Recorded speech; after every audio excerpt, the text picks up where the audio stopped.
Subaru Natsuki, an average commoner in Japan, faces the most incredible plot twist in his life when he's suddenly transported to another world. It all happened late at night one day as Subaru stepped out to get groceries in the convenience store. After getting all he needs from the store, he walks outside to get back home. Before he gets far, Subaru gets a weird feeling of some supernatural force around him. He ignores the signs and preps himself to cross the street. Just as he steps forward, his eyes begin to itch. He rubs his eyes with his hands only to open them and find himself in another world entirely. The day in that world was bright and filled with people in medieval clothing. Subaru takes a few moments to absorb his new reality as he stands near a fountain staring into the environment in front of him. It was then that it dawned on him that he'd just been summoned into another world. Subaru eventually accepts his fate and keeps walking. Meanwhile, a lady who's somewhere around the city runs frantically on the building rooftops holding a weird heirloom and smiling. Subaru, on the other hand, begins to think about the endless possibilities and upgrades his body may have had during the teleportation. At some point, he begins to think he has magic as that's a usual perk with those who are transported to another world.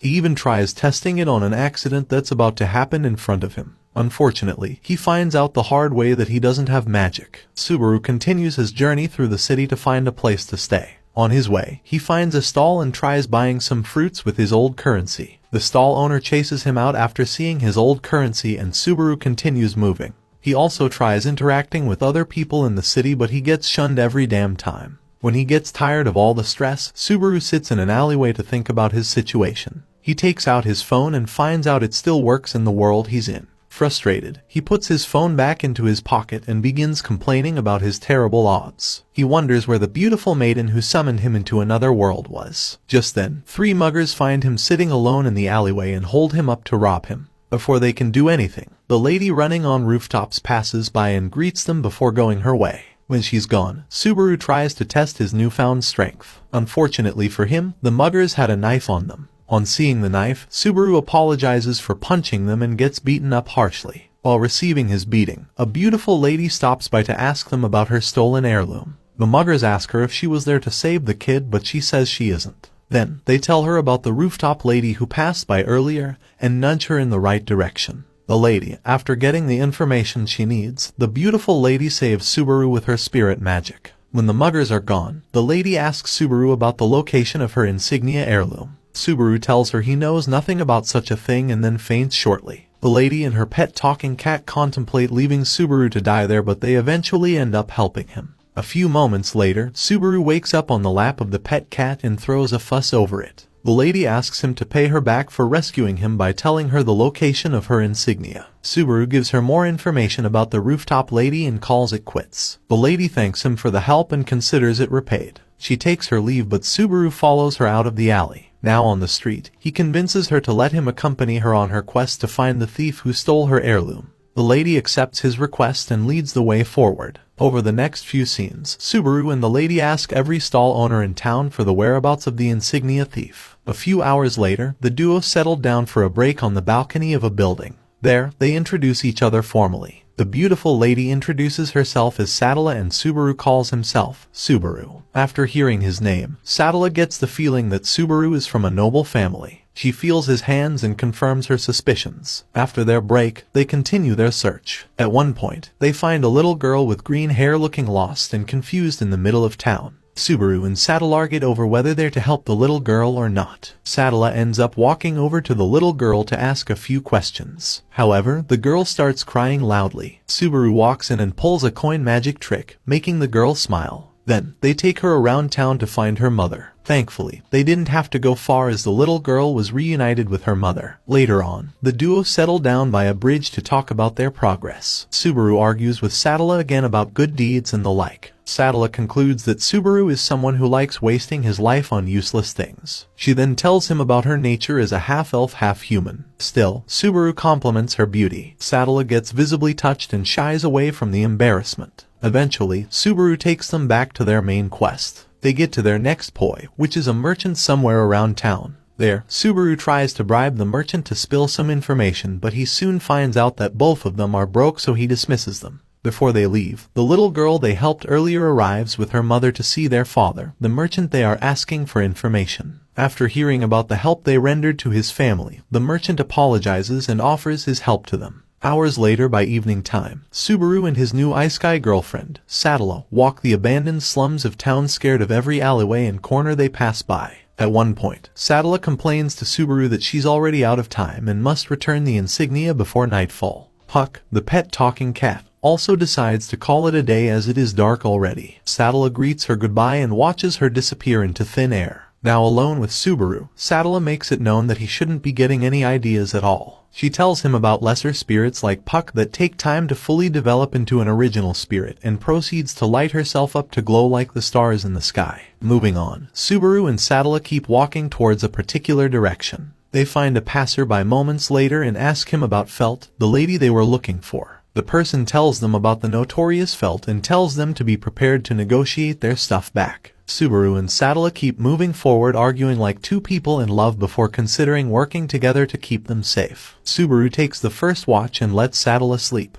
After Sadala is away, Subaru takes a tour around the house they're in. There, he finds various eerie stuff lurking around there. Subaru walks a little further into the house and finds a freshly mutilated body lying on the floor with blood everywhere. Before he gets to take in all the horror, a lady speaks behind him and pushes him to the floor. Subaru gets up quickly, barfs and collapses. Sadala walks into the room to find out what's wrong with Subaru. Unfortunately for her, she gets hit in the head before she realizes what's going on. Subaru holds her hand and tries to keep himself alive so he can save both of them. However, his body gave out way too quickly. Almost immediately, Subaru wakes up to see the merchant from earlier asking him to buy some of the apples in his hands. Subaru gets confused and tells the merchant he's broke beyond comparison. The merchant throws him out and Subaru gets back to the streets. He tries to remember his life before then and remembers Sadala and her pet talking cat, Puck. He also checks the wound on his belly and finds out it's already gone.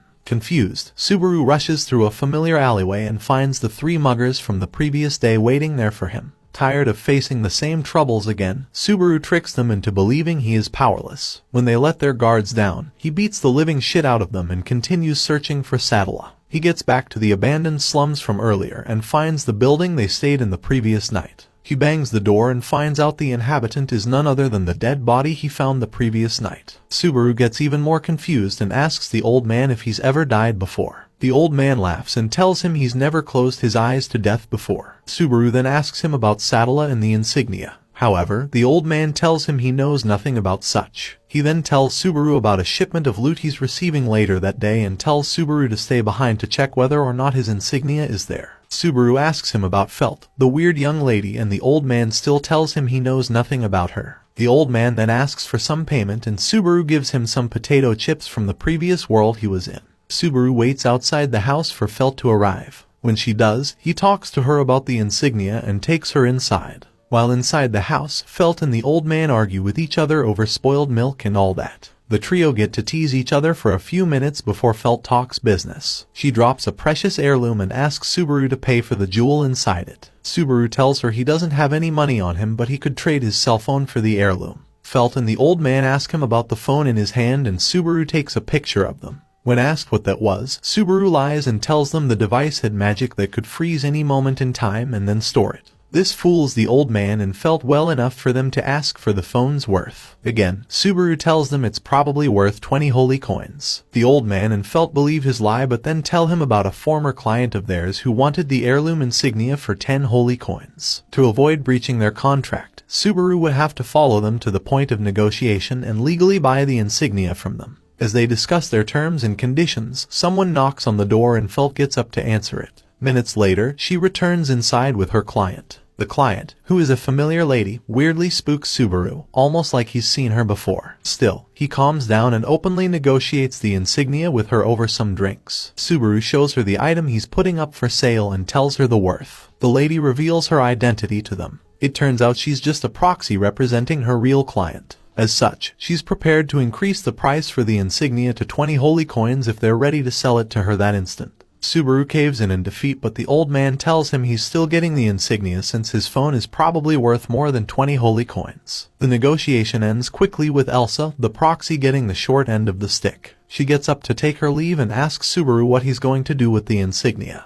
Dummy Subaru blatantly tells her he'll return it to the owner. Elsa realizes Subaru and the other two may be part of her enemy so she attacks the three of them. The old man steps in to protect his people but unfortunately ends up losing his life. When she's done with Old Man Rom, Elsa prepares to take her leave. Felt, however, accuses her of being a psychopath and launches herself towards her. Sadly, Elsa read her movements perfectly, aiming for the opening, and killed her. Subaru goes out of control and blindly attacks her. Elsa pushes him away and goes in for the attack. Although Subaru dodges the fatal part of the attack, he still gets ghastly injured in the belly. He collapses and closes his eyes to death only to find himself reincarnated to that same day. This time, he faints for a few hours and wakes up near the merchant's stall. The merchant gives him some apples, but as he's about to take it, he spots Sadala walking along the street. He rushes towards her and tries to explain himself to her, but Sadala doesn't know him anymore. Subaru then makes a big mistake by calling her the Witch of Envy,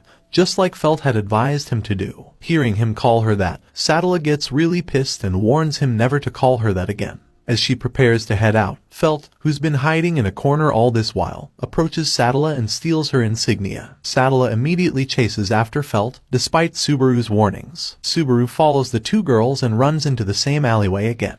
Just as he's about to leave, he finds the three muggers from the previous days waiting for him. He gets super pissed at them and just walks right past them. Sadly for him, one of the muggers stabbed his back. Subaru falls to the ground bleeding profusely as the three muggers argue and bicker at one another for making such a mistake. Eventually, the muggers leave poor Subaru lying on the ground and run away to avoid getting caught. Subaru passes on that instant and is reborn right in front of the merchant's store again. The merchant hands him an apple and asks for him to buy it, just like he always does, but Subaru refuses to buy it. Instead, he gets to the back of the store to check for his stuff. He finds his back wound gone already and decides to try a different approach this time. He accepts the fact that he's been in a time leap all this while and hopes minding his business would prevent such bad things from happening to him. So he plans his life perfectly this time. All he has to do is become an inventor using his knowledge from his past world and make enough money to live a luxurious life. He then asks the merchant for his thoughts about his plan, but the merchant chooses to refrain from Subaru's problems. Fair enough. Subaru hits the streets of the town and experiences a very weird deja vu act playing out in front of him. He finds two people holding a lost little girl to find her mother. This makes him suddenly remember the little girl he and Sadala saved in the previous time loop. Subaru understands that he's destined to meet Sadala one way or the other, so he cuts his selfish plan and returns to the merchant. There, he asks the merchant about the pickpocketing occurrences in the town. The merchant tells him about one that happened not too long ago. He points Subaru towards the magic attack marks on the walls nearby and gives him a few more pointers towards the right direction in his investigation. Subaru thanks him and continues into the streets thinking about meeting Sadala and getting her insignia. Sadly for him, he runs into the three muggers in the alleyway again. This time, he shouts at the top of his voice, calling for help in any way he can. The three muggers call his bluff at first but are soon caught with their tail between their legs as the sword saint, Reinhard, arrives on the scene to protect Subaru. The muggers recognize him as bad news immediately and scram for dear life. After they're gone, Subaru thanks Reinhard for saving him. Reinhard tells him it's nothing and just urges him to live life and keep out of trouble. Subaru notices his uniform and asks about his guard uniform. Reinhard tells him he's off duty for that day. The two talk about a few more random things until Subaru makes one final request. He asks Reinhard to tell Sadala, whom he described perfectly, to avoid the looted house in any way she can. Reinhard nods in agreement and lets Subaru go. That evening, Subaru gets himself to the slums and asks around for Felt's den. After getting directed towards the right direction, he heads to the place. On his way there, however, he bumps into the worst person he could ever see, the Bowel Hunter, aka Elsa, the person who's been killing him throughout his time. Elsa shows him her usual psychotic side and teases him a little bit before leaving. Subaru heaves a sigh of relief and keeps walking towards Felt's den. When he gets there, he checks around hoping to see Felt. What he didn't know was that Felt was already behind him. When he did, it was already too late as Felt had already mistaken him for an intruder. She fights him for a little while before stopping to verify his identity. Subaru tells her he's there to trade his Mesha, aka cell phone, for the insignia she's to sell to a particular Elsa. Felt stops fighting him and takes a look at the Mesha Subaru wanted to trade for the insignia. Subaru tries to get her to trade the insignia for the phone at that instant, but Felt would rather have her old man, Rom, check the phone before she makes a deal. Subaru wastes no time as he rushes towards Rom's house so the deal can be done as quickly as possible. On their way there, Subaru gets very sentimental with Felt and gets bitten by the frustrated young girl. After getting there, Rom checks the Mesha and rates the phone higher than most holy items he's seen. Subaru gets very happy and believes the negotiations have ended right there. However, Felt was suspicious about some things as she tells him to stop so she can ask him some questions and all. Subaru stops and begs her to trust him. He fears the assassin, Elsa, will soon arrive to take them all out. Felt, however, refuses to trust his excuses even with all the begging and bowing. Eventually, the dreadful knock on the door is heard and Felt goes to answer it. Subaru begs her not to open it, but she does so eventually and finds Sadala on the other side. Sadala sees herself into Rom's house and threatens Felt to return her insignia so no harm comes to her. Felt takes some steps back and refuses to give her insignia. Instead, she talks a little about Subaru wanting to return her insignia to her, which surprises Sadala herself. She admits to never knowing a thing about Subaru or even meeting him in real life before. She then continues talking to Felt about her insignia, and fails to realize the assassin creeping up close behind her. Thankfully, Subaru notices in time to inform Puck,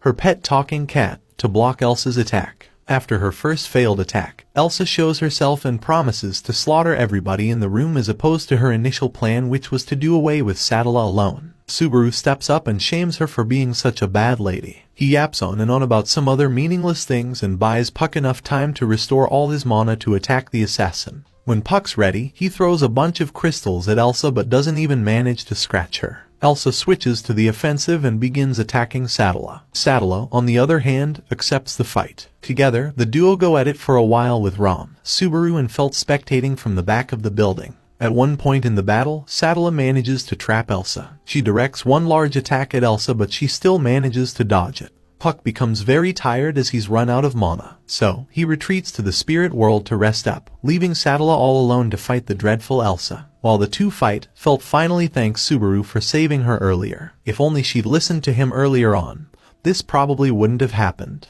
Old Man Rom decides to go help Sadala out. He picks up his blade and fights Elsa with all his strength. Sadly, Elsa was too fast for him. She corners him and slashes his neck before continuing her fight with Sadala. Subaru clenches his fist and considers dying again to restart his day. However, the pain of dying on Elsa's blade was too much to bear. With time running out, Subaru makes a split-second decision to save Felt at all costs. As Elsa's about to slash Felt up, Subaru gets in the way and carries her. Then, he tells Felt to wait for an opening so she can escape. Felt still tries to argue her way through, but Subaru tells her it's for the best. He picks up a large wooden bat and finally distracts Elsa long enough for Felt to escape. After she's gone, Elsa slashes Subaru to the ground and pauses their fight for a while. In the meantime, Sadala thanks Subaru for giving the fight his all, despite being the weaker one amongst them all. Subaru, upon hearing those words, gets invigorated and challenges Elsa to a fight. Elsa takes him up on his challenge and traps his leg. She then raises her knife to deal enough damage to Subaru, but she's stopped halfway by Reinhard, who orders them to stop fighting.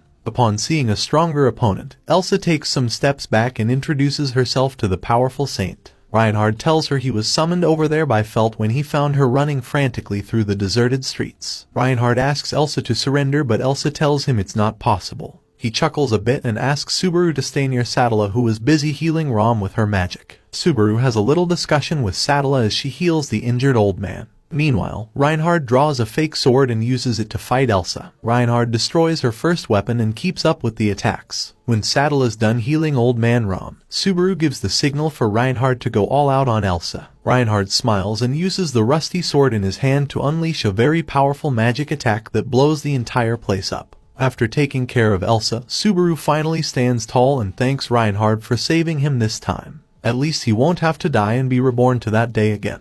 Just as he lets his guard down, Elsa shows up from behind and tries to surprise attack Sadala. Thankfully, Subaru manages to pick up a wooden baton and save Sadala just in time. Elsa, seeing as she's failed woefully, retreats and promises to be back. Subaru gets back up and introduces himself. He then asks Sadala, the beautiful lady, to tell him her real name. Sadala looks very sheepishly and names herself Emilia. Then, she thanks Subaru for saving her and extends her hand for a handshake. Subaru sighs and accepts her handshake. Later on, Reinhard picks up the weapon Subaru used to block Elsa's attack from earlier, and realizes it's been cut in half. Just then, it dawned on Subaru that he was injured in the attack. He loses consciousness and collapses. While he's passed out, Reinhard asks Sadala what she plans to do with Subaru. Sadala, aka Emilia, tells him she'll take Subaru to her mansion. As for Felt, she thanks Emilia for her help and returns Emilia's insignia to her. Reinhard, after seeing the insignia on Felt's hands, gets very disturbed and captures her for having such an heirloom in her hands. After rendering her unconscious, Reinhard takes a long hard look at the moon and returns to the palace with Felt. The following day, Subaru wakes up in Emilia's mansion. He checks for his wounds and is surprised to find it's healed up completely. Confused, Subaru gets up from his bed and walks around the corridors searching for a life form. He discovers that the hallway is a looping one, so he opens the first door he sets his eyes on and finds the famous librarian Betty doing her thing. He mistakes her for a little girl and begins saying derogatory things to her. Betty punishes his disrespectful ass by electrifying the life out of him and stealing all his mana before sending him out of her quarters. Subaru wakes up again for the third time that day. This time, he hears two ladies talking silently about him. He focuses his ears to hear what they say and finds out they are criticizing every part of him. He jolts up from his bed and finds the cute ladies shying away from him. Shortly afterwards, Emilia walks into the room to check up on her guest. On seeing Subaru, Emilia discusses a few things with him and the girl. When they're done, Subaru gets out of bed and into the yard for his morning exercise with Emilia. There, he instructs Emilia to follow him for directions. Puck also shows up behind Emilia and resumes work for the day. At that point, Subaru ends their morning exercise session. He holds Puck in his hands and massages its soft fur. Emilia stands and watches Subaru play with her support soldier. She smiles a little and calls him weird for caressing her cat like that. Just then, the two maids from earlier arrive to inform Emilia that their lord, Roswaal, is back. Emilia and Subaru return to the mansion to meet the lord of the castle. Initially, they meet Betty, who fondles Puck like her own.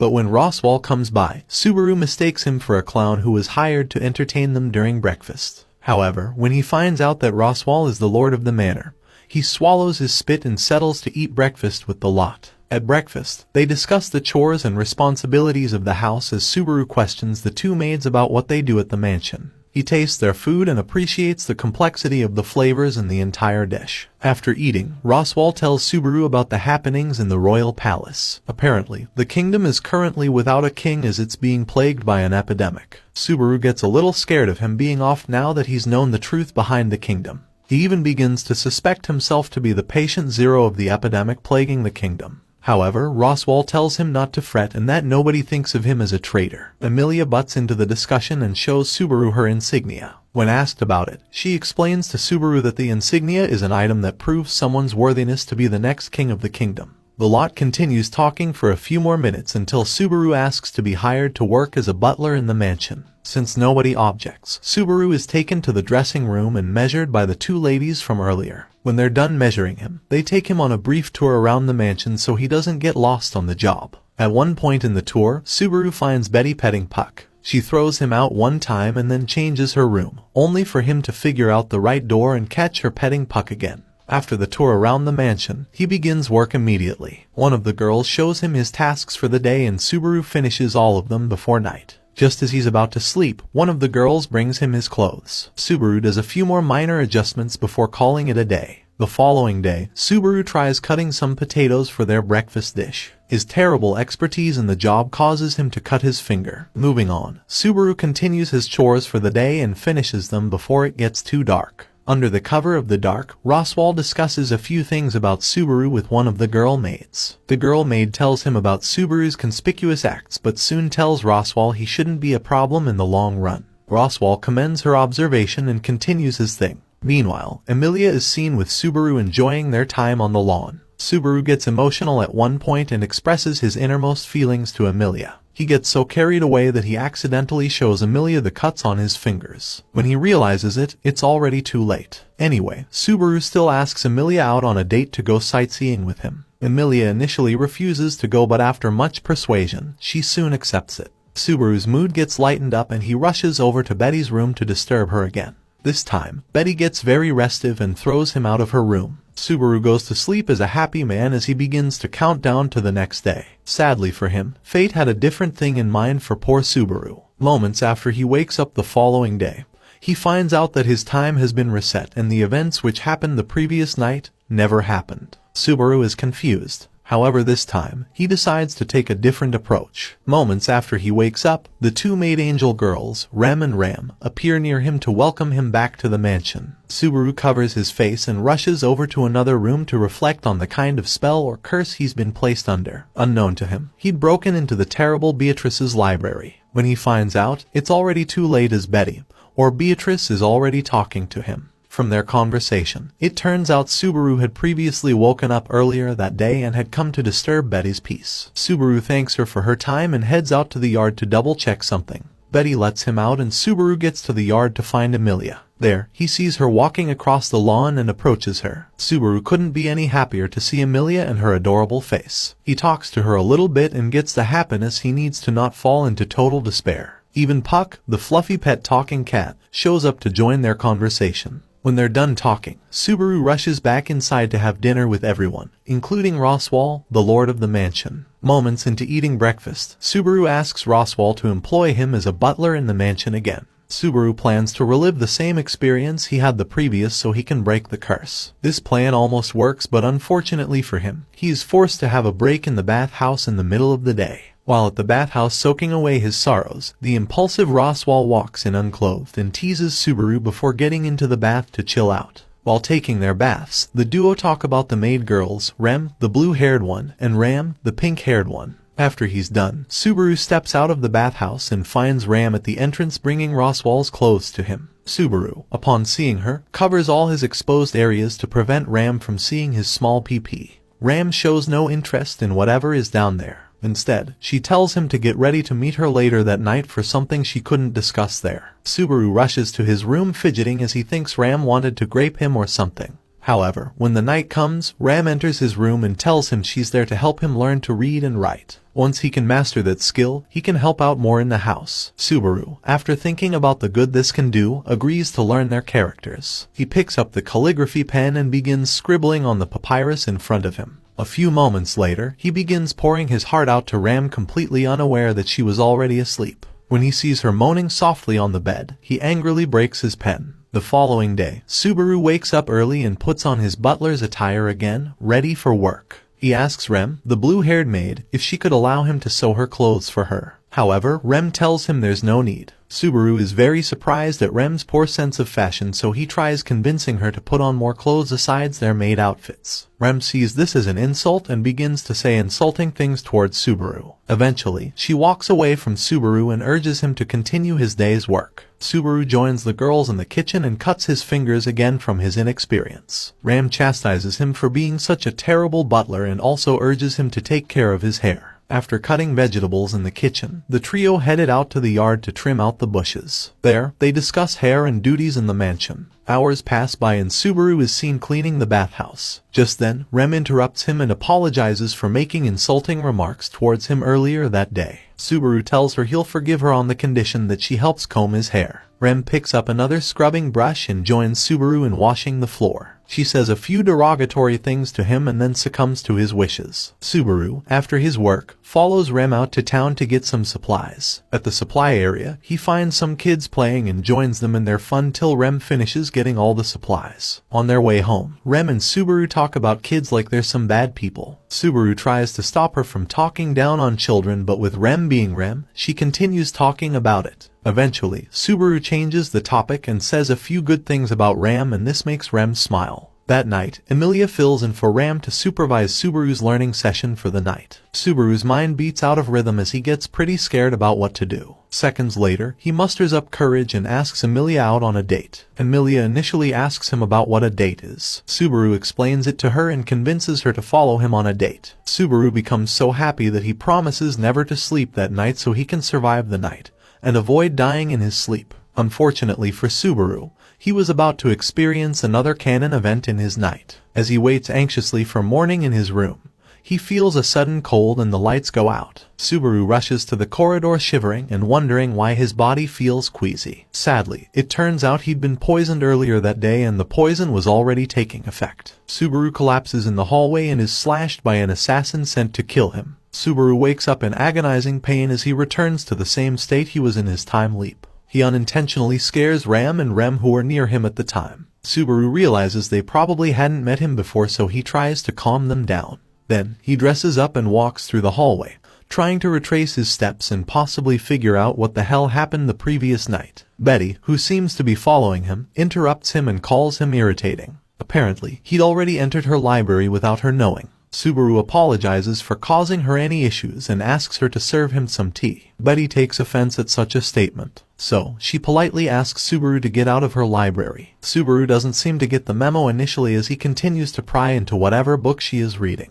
When she couldn't take it anymore, she threw Subaru out her window and he fell to the shrubs below. Emilia finds Subaru covered in manure from the shrubs and tells him about it. Subaru throws a fuss over being covered in manure, but Emilia tells him it's okay since he didn't know about it initially. To help rid him of all the gunk, Emilia wakes Puck and asks him to wash Subaru up. Puck appears in Emilia's hands and uses a water-themed spell to clean Subaru up. Moments later, Emilia, Puck, and Subaru all play on the lawn there in the yard. Subaru gets into a little fight with Puck and causes Emilia to laugh out loud from the cuteness. Subaru gets very proud of himself for finally making Emilia laugh. Emilia, who noticed Subaru adding the tan suffix to her name, asks him about it. Subaru tells her it's what friends call each other and she should be proud to have such a name from him. Emilia, on hearing that she may have just made one friend, gets very flustered and covers her eyes in shame. Subaru talks secretly with Puck and finds out it's one of Emilia's long-lost wishes to be called such nicknames. After much explanation, the two maids, Rem and Ram, arrive to inform of Roswaal's return.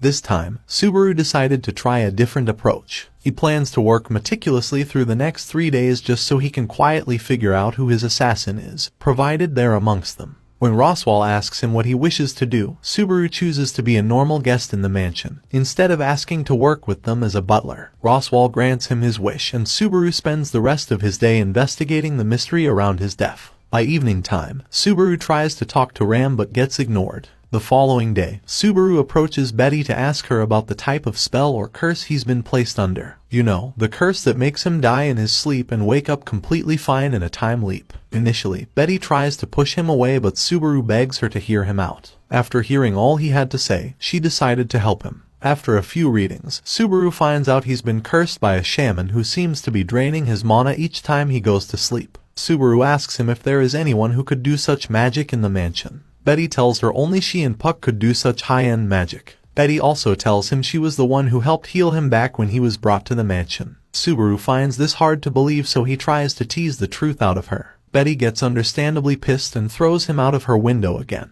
He gets himself up from the grass and continues investigating his death. From the information he could gather, Subaru finds out he died only 3 times in the capital before he was brought to the mansion. This could only mean he's not allowed to die again since he's already died 3 times in the mansion. He then recalls his last meeting with Puck where he asked him to keep an eye on Emilia for him. While he gathers his thoughts together, Ram interrupts him to serve him some tea. She sits on his bed and asks after his studies. Subaru tells her he's been making some progress in his studies. Moving on from that, he narrates a story about a red and blue ogre to Ram. In summary, the story entailed the blue ogre having to lose everything just to save the red ogre who couldn't live life on his own. After hearing the sad story, Ram insults both ogres for being illogical and letting their hearts decide for them. The blue ogre would have taught the red ogre how to live on his own, while the red ogre would have avoided being a burden to his friend. Subaru sighs and chooses both ogres as they were only trying to get through life. Ram looks down on his answer and tells him to be wiser next time. Subaru ignores her insult and talks to her about some other random fact about their kingdom and a great waterfall. Later on, she ends her conversation with Subaru and heads back to the kitchen. The following day, Subaru packs up his load to leave the mansion for his next destination. Emilia gets worried about him and asks him to reconsider leaving them. However, Subaru had already made up his mind and assured Emilia that he'd be found nonetheless. Subaru tries complimenting the angel maids once more before leaving the mansion. Emilia rushes after him to say her final goodbyes before leaving him in the hands of fate. Subaru travels through the forest and turns around just to stake out and investigate Emilia's room from there. He takes out a fancy kitchen knife and stares at it as if waiting for something to happen. By evening time, the assassin strikes again. Subaru runs for dear life and gets trapped on a cliff. He takes off his shirt and prepares himself to fight the assailant. When the assassin shows face, he's disappointed to find out his attacker is none other than Rem. Rem shows no remorse for attacking a harmless man. She even advises him to accept his fate so she can grant him a painless death. Subaru asks her what he did to deserve such treatment from her, but Rem refuses to tell him. Instead, she asks him about his true intentions for Emilia. She thought Subaru was working with Emilia's enemy. All attempts to change her mind proved very futile. Subaru then makes a last-minute attempt to make a run for it. He takes out his cell phone and flashes Rem's eyes before bailing. After running a few meters, Rem cuts his leg and immobilizes him. She then approaches him and stops his leg from bleeding just so she can get the information she needs out of his mouth. Subaru keeps begging her to let him go, as he would never harm Emilia. Unfortunately for him, Rem was hard-headed as she flogged him and kept asking him for the truth. Subaru tells her he has nothing to do with Emilia's capture or anything. He's just a guy trying his best to make friends in a new world. Sadly, Rem refuses to believe him. She tells him that his aura reeks of the witch's aura and it disgusts her. Subaru falls into total despair and starts crying. He screams his lungs out, asking Rem why she hates him so much. Rem refuses to let him finish talking as she slits his throat and leaves him to die. The following day, Subaru wakes up on the same bed with both maid sisters there with him. He freaks out a little and refuses to talk to anyone until Emilia arrives to see him. When she gets there, Subaru warns her never to have anything to do with him as he fears the curse may affect her too. He then gets the idea to tell her everything, but as he's about to do so, a dark cloud surrounds them and freezes time for a little moment. When this happens, a dark humanoid hand strolls through Subaru's body until it gets to his heart. The hand grips Subaru's heart and makes him more afraid than ever to speak out. Subaru gets out of the trance in one piece and decides to lock up and chase Emilia away. Over the next few scenes, Subaru remains on the bed thinking of his next move. Roswaal comes over to see him, but Subaru refuses to give him any audience. Later on, Betty arrives to check on Subaru. When asked why she would even care, Betty tells him Puck and Emilia made her do it. Betty then moves closer to him and discovers the stench of the Witch of Envy on Subaru. Subaru gets very surprised and asks Betty why he would even be affiliated with the witch. Betty tells him he may be getting favored by the witch for having so much of her aura. Subaru just sits there and wonders what he could do to avoid dying the 5th time in a row. He comes up with an idea and asks Betty to help keep him safe from harm for the next few days. Betty sighs and makes a contract with him to keep him safe as long as he's still in the mansion. Subaru gets so emotional and covers his face with his hands. Betty tells him to cut the crap and just be happy she agreed to help him. Later that night, Subaru has a nightmare about his previous encounter with Rem. In the dream, he relived the horrific moment with Rem. Thankfully, Betty's protection spell helped him overcome the nightmare, and he returned to his sleep peacefully. The following morning, Betty wakes him up and tells him to avoid breaking anything in her library. Subaru spends half of the day there in the library helping Betty out. At one point, she steps out of her library to get something, leaving Subaru inside. Subaru is left alone with thousands of books. He gets scared a little and opens the door to check out the building. He sees the shining sun and basks in its gracefulness as he walks to the hallway. Emilia catches up to him a little while later and asks him to follow her somewhere. Subaru blindly follows Emilia until they arrive in front of a room. Subaru is about to ask Emilia what the matter is, but Ram's screams stop him from doing so. Subaru enters the room and finds Ram crying over her sister's dead body. Subaru wonders why and how Rem died, but Roswaal tells him Rem had died of weakness, almost as if she fell asleep and couldn't wake up again. Subaru realizes that Rem wasn't the shaman he was after. Emilia asks Subaru to tell them anything that could help them understand what was going on. Subaru tries to tell them, but he remembers the incident with the humanoid hand and stops himself from talking. Just then, Ram loses her shit and attacks Subaru, as if he was the one who killed Rem. Thankfully, Betty arrived just in time to save Subaru. Roswaal gets suspicious and challenges Betty to help Subaru out. Betty stands her ground and refuses to be intimidated by him. Eventually, everyone picks sides. Subaru makes a last-minute decision and runs away from the mansion. He races to the spot where he died and thinks about dying again so Ram can be revived in his time leap. While peering around, he finds a cliff and walks towards it. However, he gets very scared to kill himself, so he falls asleep at the cliff's edge. Hours later, Betty finds him there and wakes him up. She tells him she plans on keeping him safe from himself no matter what happens. Subaru realizes he's been selfish all this while, so he decides to make the hardest decision. Initially, Betty promises to help him escape the domain so he can be free of the curse. However, Subaru realizes some other things that solidify his resolve to kill himself. He remembers Rem's words screaming at him to leave her alone. Just then, Ram catches up to them seething in rage. Betty stands in front of Subaru to save him, but Subaru tells her not to bother, that he's already made his decision.